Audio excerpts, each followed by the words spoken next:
मैं अंधेरे कमरे में एक पुरानी लकड़ी की कुर्सी पर बैठा था। बाहर की दुनिया से कोई आवाज नहीं आ रही थी। सिर्फ कमरे के भीतर की सन्नाटी मेरे चारों ओर फैली हुई थी।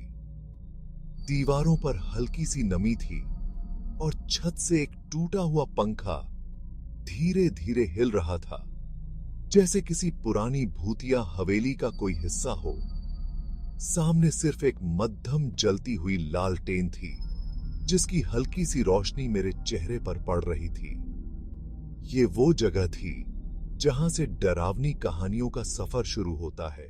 आज की कहानी सालों पुरानी है, उस गांव की जहां लोगों का मानना था कि एक पेड़ के नीचे किसी आत्मा का वास है। गांव का नाम था कुंजवा, जो घने जंगलों के बीच बसा था।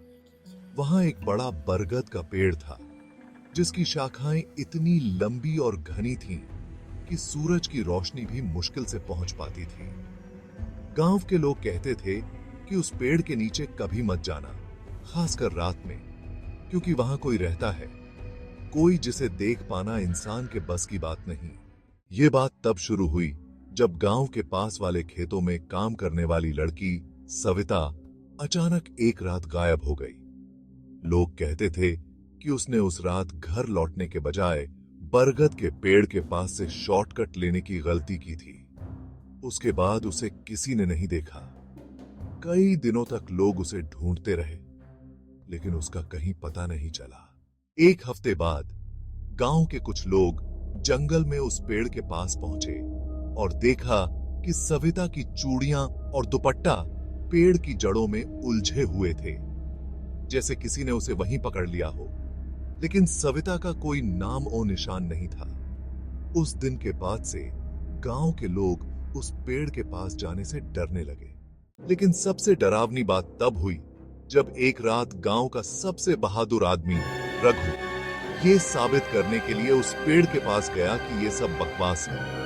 वह लालटेन लेकर उस पेड़ के नीचे पहुंचा और जैसे ही उसने पेड़ को छुआ, उसकी चीखें पूरे गांव में गूंजने लगी।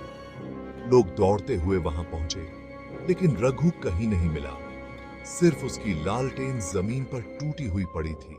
गांव के बुजुर्ग कहते हैं कि उस पेड़ के नीचे एक पुरानी आत्मा बसी है, जो उन लोगों को अपने पास बुला लेती है जो रात में वहां आते हैं। कहा जाता है कि वो आत्मा पहले इस गांव में एक लड़की थी, जिसे बरसों पहले उसके अपने ही परिवार ने मार दिया था।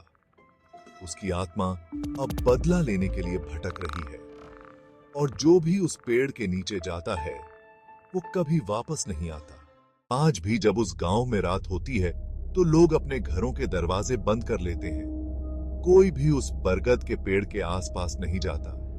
कहते हैं कि कभी कभी रात के सन्नाटे में उस पेड़ के नीचे किसी के चलने की आहट सुनाई देती है, और अगर कोई उस आवाज के पीछे जाएगा तो शायद उसे भी वही अंजाम मिलेगा जो रघु और सविता का हुआ था। कमरे की सन्नाटा अब और गहरा हो गया था। मेरी आवाज धीरे धीरे धीमी हो गई और लालटेन की लौ भी मध्यम हो चली थी। बाहर कहीं दूर से उल्लू की आवाज आई, जैसे इस कहानी को सच मानकर उसने भी अपनी सहमति दी हो।